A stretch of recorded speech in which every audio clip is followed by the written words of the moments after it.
Okay, thank you guys. Very quiet. So, hello, colleagues, friends, hecklers. Hecklers, we're right here. My name is Jordana Fung, and this is Qualities and Skills of Exceptional Developers, Teams, and Leaders. And no, we're not talking about Connerton. So I have a quick question. Who here has done a course, a tutorial, a training, or anything like that in the last year to improve their technical skills? Most people. So we tend to invest heavily in our career development, in our technical skills. We constantly work better on being better coders and developers. And I feel, my name is Jordana Fung, and I forgot, sorry.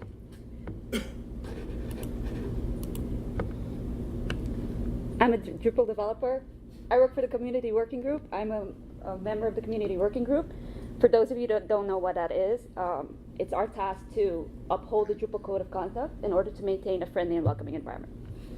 Woo! All right. Now, back. I feel we should work at least just as hard on our personal skills as we do on our technical skills.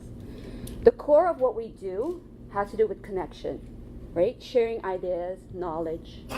And without good personal skills, that doesn't happen well.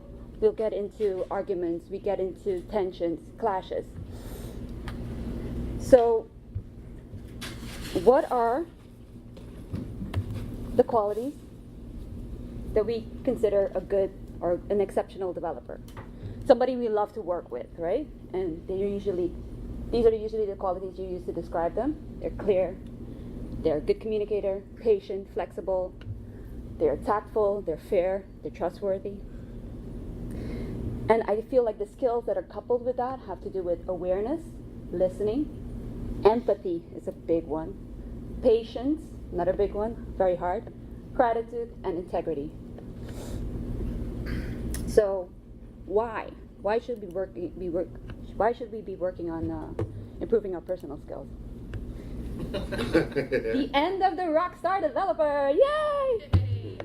So, Linus Torvalds has been very abrasive, abusive, and a lot of people left that project because of this. So it's become a situation where lots of people are saying no more, right? And this has to do with personal skills. It was all right for him to do and say whatever he wanted. They had to amend their code of conduct because of this person, right? And it's not about being polite or that people are too sensitive. When people don't feel safe to speak up, to disagree, you won't innovate and you won't grow. And people say, oh, it's just all of these little things, but all of these little things combined add up to big things. It's cumulative. So what happens when people have unmet needs? And this is just stolen from the CWG Slack slide decker. When people have unmet needs, things like I don't feel heard, I feel dismissed, I don't feel represented, I feel hurt. You get a decline in contributor morale, decline in productivity, decline in collaboration. People leave the project, people don't want to join the project, and you get a reduced gender diversity because people don't feel safe, right?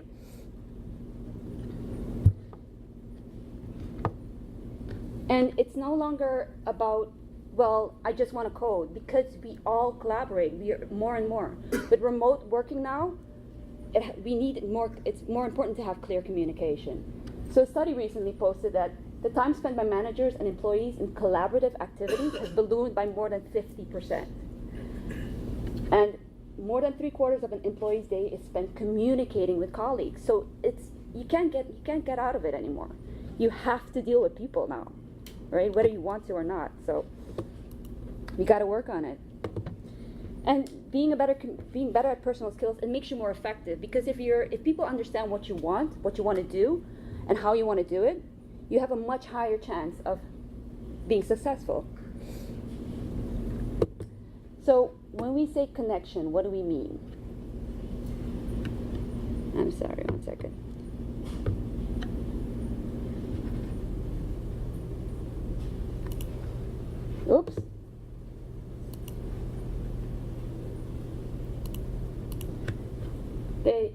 Brene Brown is an author, and she defines connection as the energy that exists between people when they feel seen, heard, and valued, when they can give and receive without judgment, and when they derive sustenance and strength from their relationships. Compare this to the unmet needs. I don't feel heard. I don't feel represented, right? So we need connection in our projects. Also, for yourself. Jim Rohn said, learn to work harder on yourself than you do on your job. If you work hard on your job, you can make a living. But if you work hard on yourself, you'll make a fortune. So what do I see as teamwork? I see teamwork as working towards a common goal where the group shares a set of norms and values, and everyone shares in the knowledge, ideas, and responsibilities of the group. And leadership, Brene Brown defines leadership as someone who takes responsibility for finding the potential in people and processes, and who has the courage to develop that potential.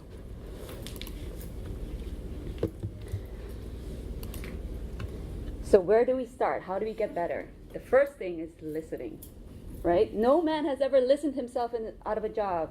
Pretty sure they talked themselves out of it though, right? And Dr. Stephen Covey, I have to read this book. I'm sorry, I never did, but like lots of good stuff comes from his, The 7 Habits of Highly Effective People.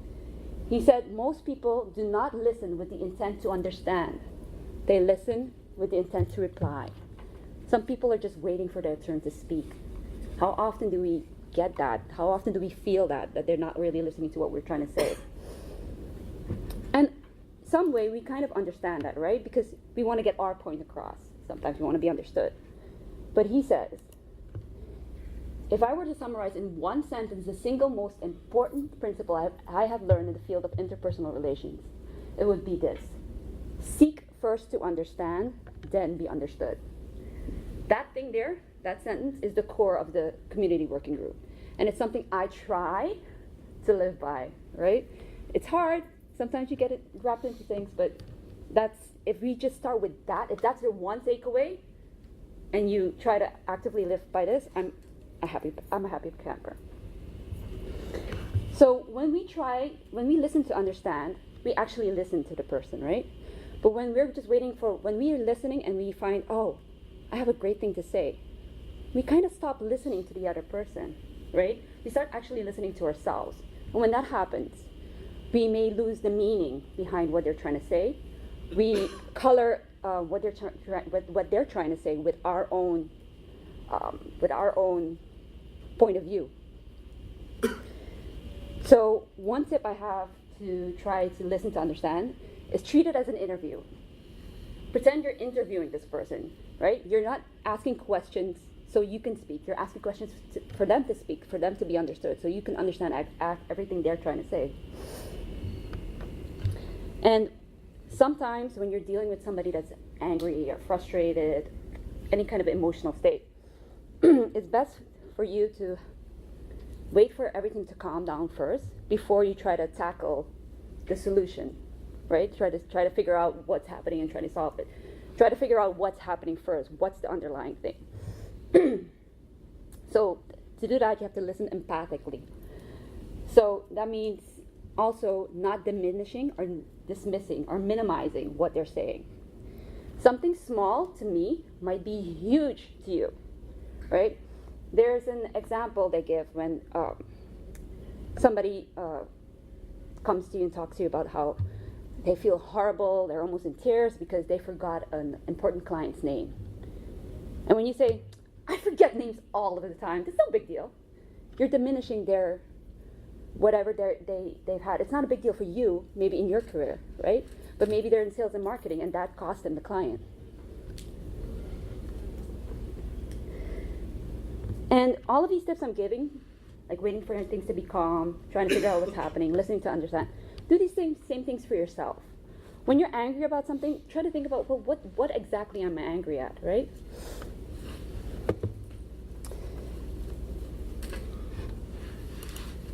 Okay, no, wait. When you listen, so be aware of how you listen, right? So your guys are all reading it. Don't read it yet.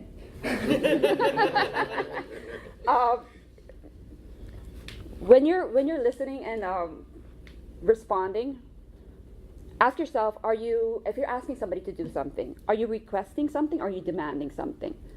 Those are two very different things. One is where the answer can be no. I ask you to do something and you say no, it's all right. But if I ask you to do something and you say no and you get fired, or you get emotionally kind of manipulated by me, that's not a question. That's not a request. That's a demand. And people don't like demands, right? All right, and now, read this. I have a question. So Shannon's the head of a small consulting firm, and she's agonizing about whether to fire Clive, her IT director. Over the past year, Clive has consistently failed to do more than the minimum required of him. He's not without his talents. He's intelligent and has a knack of improvising cheap solutions to technical problems. But he rarely takes initiative. Worse, his attitude is poor. In meetings, he is often critical of other people's ideas, sometimes caustically so. Unfortunately, losing Clive would cause problems in the short term. He understands how to maintain the company's database of clients better than anyone else. What would you advise her to do? Should she fire him or not? Who would fire him? And who wouldn't? All right. So, you're assuming and concluding a lot of stuff from that thing there. We don't know Shannon. We don't know Clive. Who is Shannon to assess it? Is she capable of assessing Clive? Right? We have this tendency to jump to conclusions, and Daniel Kahneman is an author, and he considers this. We tend to focus a lot on the information right in front of us, right? And they call it a spotlight effect. But there's a lot else going around that we don't see, we don't know, right? We're just focusing on what we're seeing right now. And that's just a very small sliver. That's a small slice of the whole pie. So jumping to conclusions is not a great idea, because usually they might be wrong.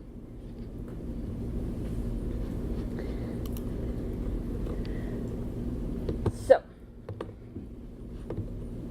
talking about assumptions. When you assume or presume the motivations of others, just give people the benefit of the doubt. Don't presume malice when you're dealing with people. If you don't presume malice, stupidity, or ignorance, if you don't do that, it's a key component to being a better communicator, being a better colleague, being a better partner, being a better person in general. When you're dealing with somebody and you're not assuming that they're just there to piss you off, it's not about you, you're steps ahead of a whole lot of situations. Because usually it's not about you. They have their own life they're dealing with, they have their own problems, they have their own things. They're not just writing this thing on the forum post just to piss you off. That's not what's happening.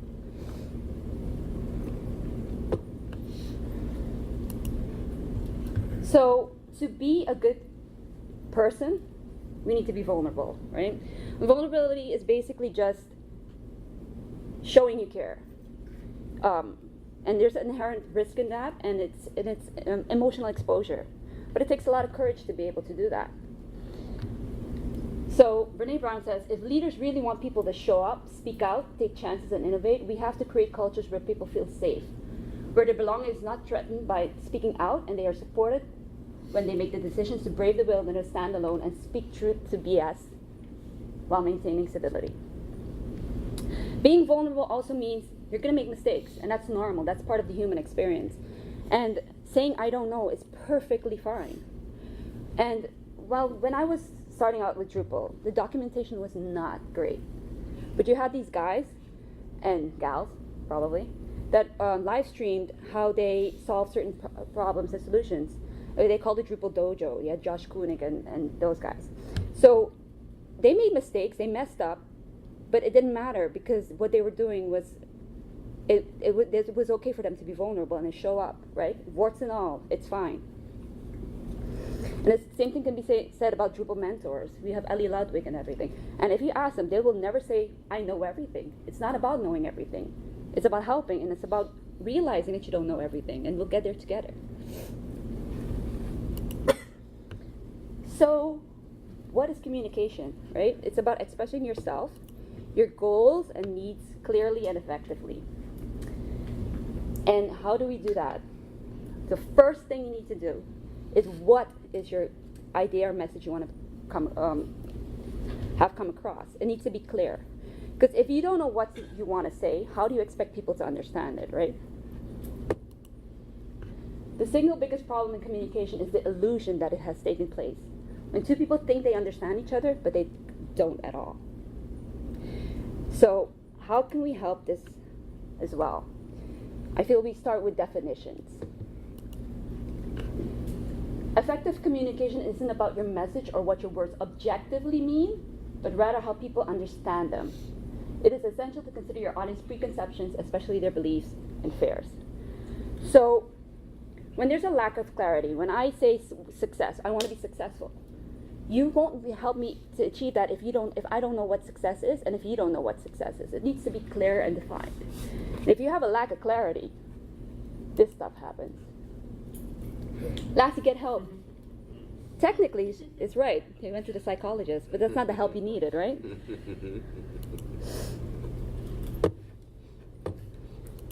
That was my one joke. Thanks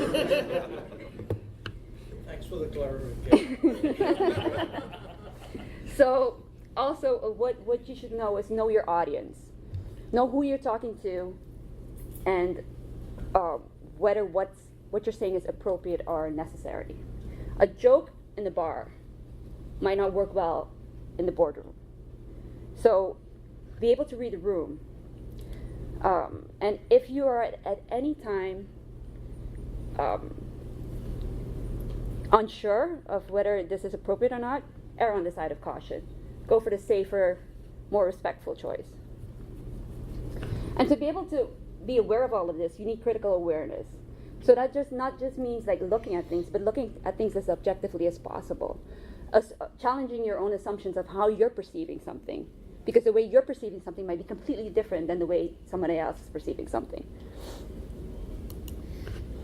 And that means empathy. That means what does empathy mean? Empathy mean? It means your ability to see and feel how others are feeling, to be able to walk in their shoes, to be able to understand what they're going through.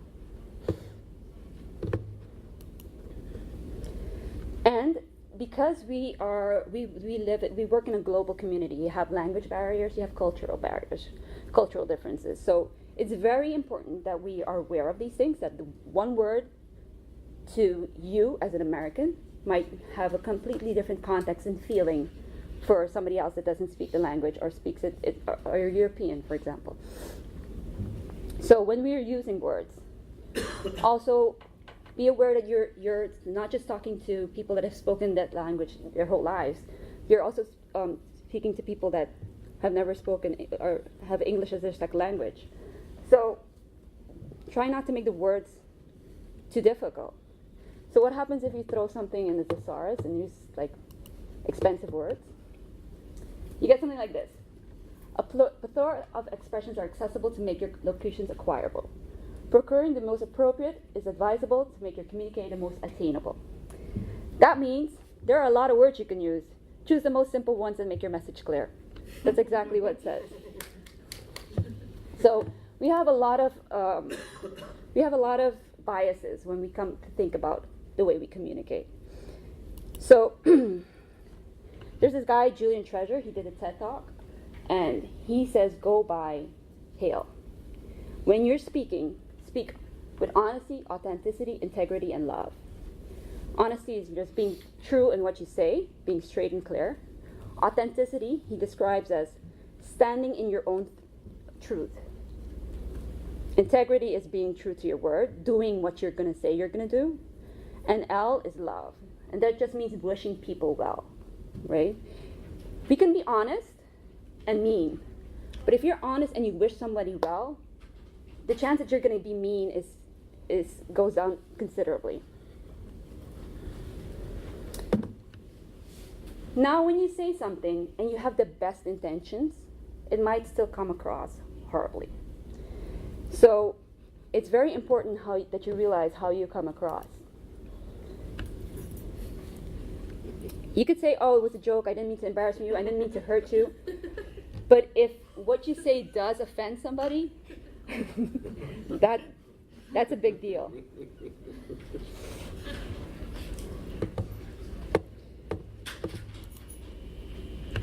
Timing and tact. So when you do have to have a difficult conversation, you have to tell somebody something. Realize the timing of something. Do you do it when they're still raw, when the thing just happened, when they're still angry? Or do you wait for it to calm down? Do you call them out in front of the whole group? Do you talk about it then? Or do you take them aside and speak to them with empathy? Because a lot of the times people don't realize what they're doing is so wrong. So there's a place for calling out, but most of the time, I think calling in would be a better alternative.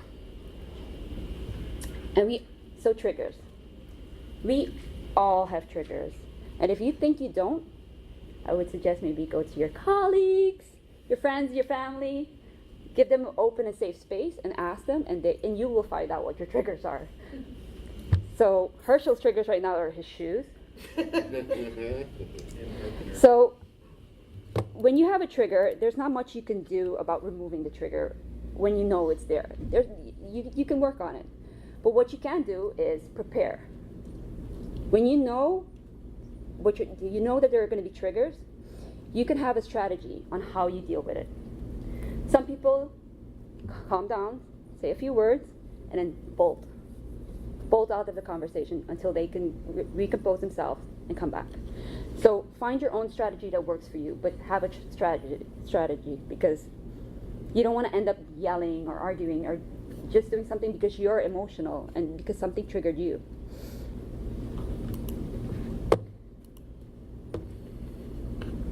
So sometimes we deal with difficult people. We're going to have to. We don't have to like everybody. Not everybody has to be our friend. We don't have to agree about everything with everybody. But we do have to be respectful towards each other. And with respectful, I mean basic human decency and dignity. Right? You don't even have to be overly kind, but just realize that that's a person you're talking to, even online. And everyone has value, and I really do believe that everyone has something to teach. So don't judge a man by where he is, because you don't know how far he's come, right? So you don't know what struggles people are dealing with internally. So don't be so quick to judge. And when you are dealing with difficult situations and difficult conversations, try to remember, first off, ask yourself, is what I'm saying constructive? Is it helpful at all? Because sometimes it's not. What else you want to do is try to be non-judgmental. This is super, super, super, super hard because we tend to do it all of the time. Being non-judgmental means making observations without adding evaluations. You're doing just the facts. Because when we combine observations with evaluations, we decrease the likelihood that others will hear our intended message. Instead, they are apt to hear criticism, and they resist what we are saying. So, for example, when you tell somebody to clean the messy room, you're being judgmental because the word messy is judging somebody. But when you say, hey, there's stuff everywhere, it would make me feel better if we could just tidy it up a little bit and put everything to the side so I can feel more comfortable. I'm clearly expressing my goals and my needs without judging you, without telling you you're messy. And to read a little bit more about that, there's a book about nonviolent communication, which is pretty amazing. Oh, okay. So when something goes wrong, it's best to ask, okay, are the goals, needs, and expectations clear? Did the people that are involved know what was expected of them? Did they know what they had to do and how they had to do it? And then start about what went well and what went wrong. And you need to ask the right questions to get the right answer. So if you ask, okay, how's the new intern doing with the team? And everybody says this, all right, fine. But if you ask a specific question like, how is the mentoring going with the intern? Do you still have enough time to do everything? That's a very specific question where you will get the right answer you need. And when something goes wrong, don't just focus on the things that went wrong. Focus on the things that went well as well. Show gratitude and appreciation for the things that went well. Give compliments. And if you can't find anything that went well, you need to reevaluate, because there's almost always a silver lining. There's almost always something that went well. So if you can't find it, you need to reevaluate and wonder why you can't find that situation, to find the silver lining. And again, is what you're saying helpful and necessary? Is it constructive, or is it just being mean, or just unnecessary because it doesn't help? So what I also ask is for everybody just to challenge your assumptions. The mind is its own place, and in itself it can make a heaven of hell and a hell of heaven. We can do amazing things if we try. So it's very important that we realize the power we have in controlling ourselves and our responsibility and impact on others. We tend to dismiss our own responsibilities when dealing with others. We'll say, oh, he's difficult to deal with, he's hard to talk to, without realizing, are we giving them the space they need to be open and honest with us?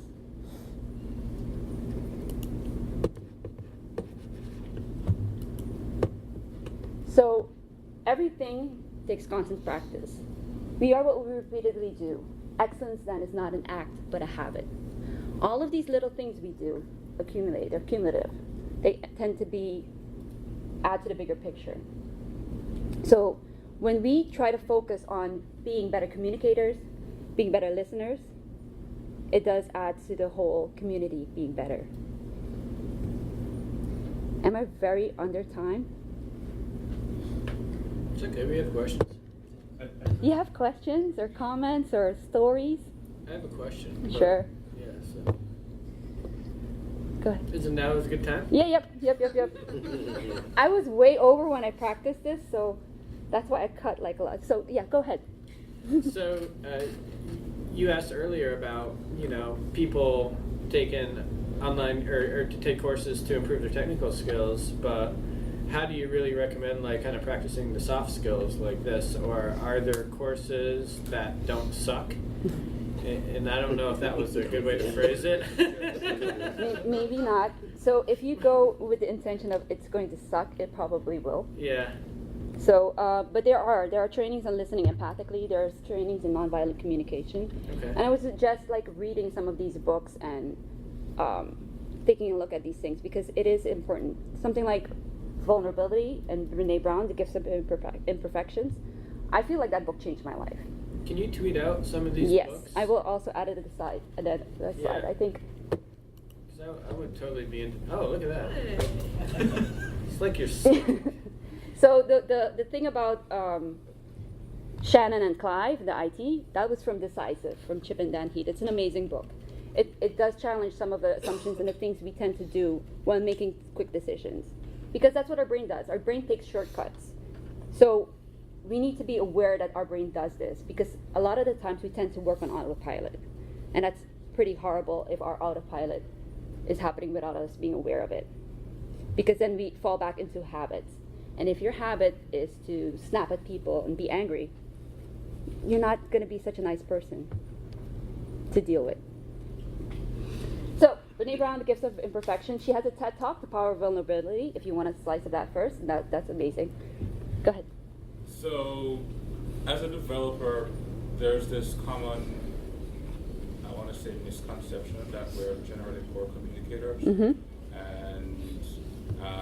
we lack soft skills, which is probably the premise of this entire presentation today, right? Yeah. It's like acknowledging or assuming that developers generally lack the soft skills needed to thrive in a work environment. So what are some tips you could provide other than what you showed in the slides to dispel that notion, so that people come to you not with that bias, but with an open, objective mindset when they try to communicate with developers? Because sometimes when they do approach you with that bias, that's what leads to caustic communication, and nobody wanted to listen for understanding's sake, but just listen to reply, and so on and so forth. That's the first thing. And the second thing is you mentioned that you would rather not call out somebody, but call in, I suppose. But within a development environment, there are actually ceremonies and meetings where that's what you're supposed to do. You're supposed to highlight on things that went well and highlight things that went wrong. And that's the opportunity to actually call out things that are not working for you. And you can't necessarily do that anonymously, right? Because at the end of the day, especially if you're in a small team, the blame is laid squarely at the person who's responsible for the thing that you're calling out. So how do you reconcile with that and make it so that there is no calling out in an environment or in a situation like that? So starting with calling out first, it's the way we do it. It's about the whole thing about being non-judgmental. So if you make an observation without adding evaluation, you could say the code we shipped out had some bugs in it. Or you could say, you guys did an awful job, the code is buggy, you guys suck. Those are two very different ways of saying something. And we tend to give blame and shame sometimes, and when we add judgment. And that's the whole premise of it, trying not to blame, but to all take our own responsibility. So I do believe it starts with yourself. And like I said, there are situations where calling out is necessary, but it's the way we do it. If you do it empathically and with love, when I'm saying love, I know it sounds mushy, but if you're doing it meaning well, right? You mean this other person well. You don't mean them harm. You will probably try to do it in a way that's not caustic, that's not offensive. And the thing about being poor communicators, I feel like most people are poor communicators. This is something everybody constantly has to work on, because sometimes I thought I was an amazing communicator until I realized I was getting into a lot of arguments, a lot of issues with people I dealt with a lot, because then my autopilot took over, my triggers took over, and then realizing that this doesn't have to do with the people around me, this also has to do with myself, changed a whole lot of the relationship dynamic, because realizing, no, they're not really saying anything wrong. It's the way I'm interpreting it, for example. So we need to challenge our assumptions and realize that we make mistakes too. We also have poor communication skills, and when people do come to us in a negative way, you don't have to respond back negatively. You don't have to meet their attitude. You could rise above that and be calm, be non-judgmental, give love, and be respectful. Yeah. But sometimes you have to confront. Yes. Some of the problems, Dr. Spock, he's caused more problems with raising up kids than the benefit that he's had. Not that you have to slap the kid every time, but every now and then you do. And so what happens is, I think it's a part of, learn how to code. Okay, well, I have to learn this language, but we don't spend time learning how to really communicate. When you want to find out, for instance, the reason why something works, you use 5 whys, where you keep asking. And the same thing that we do when we code, it's taken me years to realize that, wait a minute, I have to really learn this stuff, which is what this class is, and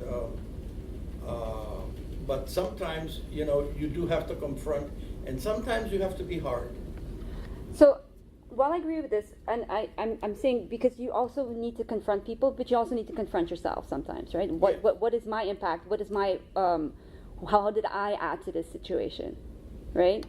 And you're right, you need to be able to confront, but you also need to be open for confrontation. So when something goes wrong, you need to also be able to listen to other people when they listen calmly when other people tell you what went wrong and what your responsibilities in those actions were. And, all right, like I said, it is a hard topic to tackle. And sometimes you do need to have these hard conversations, but the best way is to be calm about it, non-judgmental, and act from a place of love. First, I'd like to point out that he fired Clive. Sorry, I had to break that rule. How would you deal with Clive? Well, there's different ways. Is Clive in the proper role? Okay. Maybe he needs to be in a different role, right? Maybe he has all of these abilities. They did say he has good abilities, so maybe has unmet potential, Yeah. right? Is there a methodology of kind of trying to probe to find out how to address the There are underlying issues? many different ways, different tools people use. But first thing would be, for example, calling in bad behavior, right? So when he is caustically acting towards people, bring him aside and explain that he's doing that, because a lot of times people don't realize they're being so negative, or they're coming across that harshly, right? So if you kind of shine a light on that and being like, well, this is how you're coming across, and most of the time you'll hear, but I didn't intend to. I didn't mean to offend anybody. And it's the whole thing about intent versus impact. It's great that you didn't mean to offend anybody, but you still offended people. So maybe address that. On the Clive issue, what stood out to me was I thought maybe the expectations of Clive were not made clear, because it said that he struggled to do more than the minimum requirements. So he was meeting the requirements. So it might have just been a perception issue with him, where he thought he was doing everything he needed to do, and that was being viewed negatively. So maybe the expectations of Clive just needed to be clarified rather than just disposing of him. Exactly. So there's so much we don't know. That's the whole point of that little exercise. There's so much we don't know. There's so much that we're just reading into things, right? Maybe we associate with Clive. Maybe we associate with Shannon, right? So there's a lot that we don't know. So jumping to a conclusion was actually pretty ridiculous of us to do. But that's kind of how our brain works. Our brain takes shortcuts. But yeah, there's a lot that was happening probably. Did anybody else have a question? I just have a suggestion. If you really want to learn communicative skills, take an improv class. Because in those classes, you have to listen. You can't go in there with a preconceived way that you're going to act. You have to listen to the situation and then react positively towards it, instead of standing up there thinking you're going to tell the funniest joke ever, and all of a sudden it doesn't fit in the scene. You need to learn around that. So if you're working on communicative skills and want to do that, take an improv class. Just a suggestion. That's very good. So what I also wanted to say is we get to choose who we are, right? When people say you're a bad communicator, you could say, all right, I'm a bad communicator, so what? Or you can work on it, right? And that's the thing about excellence being a habit, not an act, right? If we keep practicing and working on ourselves, we will get better. But yeah, all right. Thank you. Does most of it make sense? That was really good. Yeah, that was fantastic. I'm so glad this is over. Did I speak everybody? You still have like 5 more minutes. Yeah. Oh, but also, so the NVC book, that's also pretty amazing about, like, for example, calling something a messy room. I would never think that there was much judgment in that, but you call it a messy room, you're calling my room messy, so you're calling me messy, kind of. So there's a lot going on. And the happiness advantage from Sean Acor is also good. He also did a TED Talk.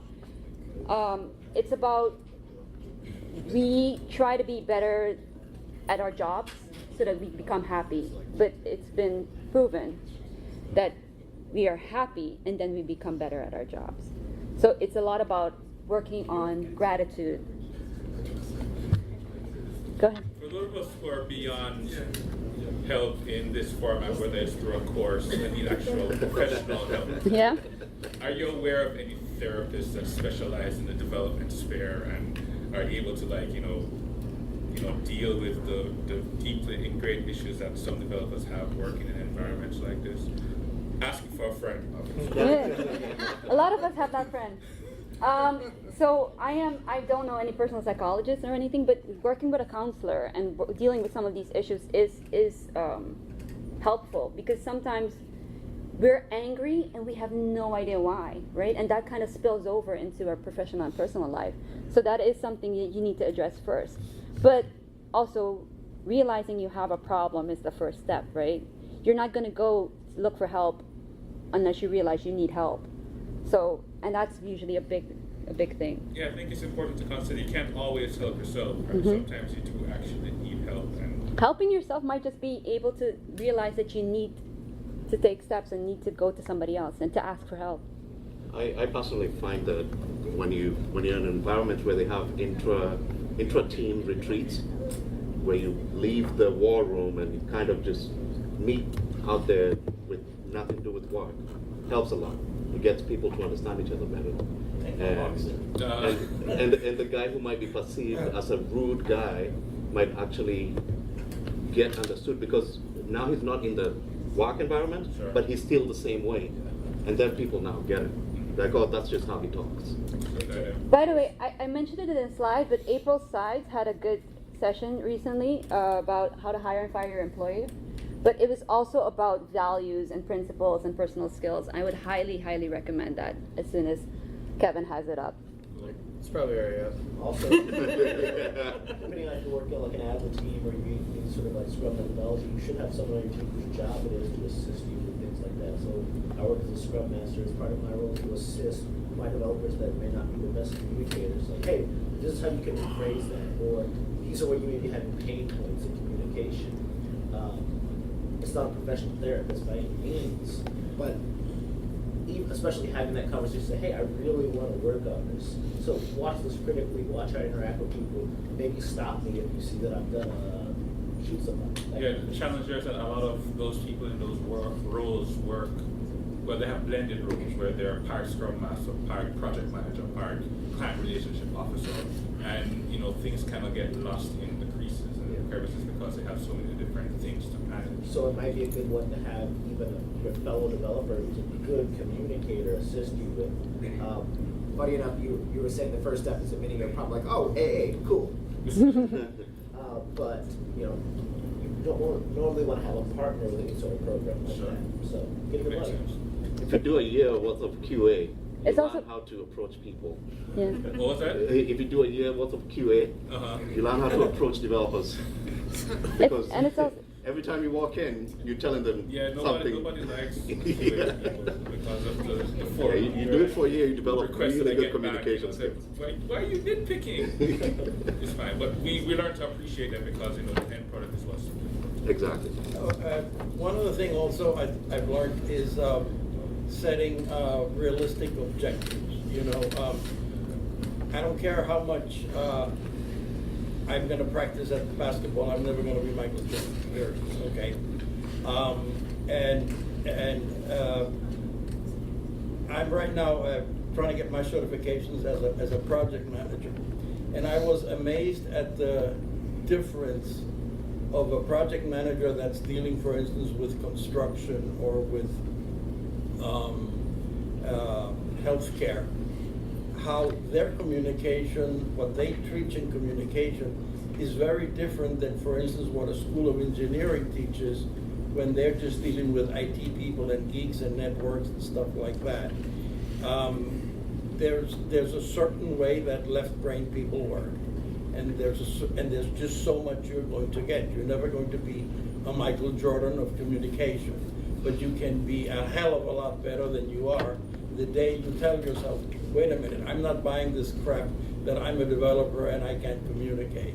Because the first problem is yourself, because that's a lie. Okay, but set a realistic goal. Yeah, I'm not going to be, like a comedian or something like that. and it's perfectly fine. But a lot of the things as well is some people use more abrasive language, right? And when they're frustrated and they're working, they're in the zone, they tend to snap and maybe speak. They might offend people. So some of the things we ask is then, before you're going to write something or before you're going to respond, take a step back, calm down, and ask the questions. Is what I'm going to say helpful? Is it necessary? And is it coming out of a place of love? Thank you. my challenge.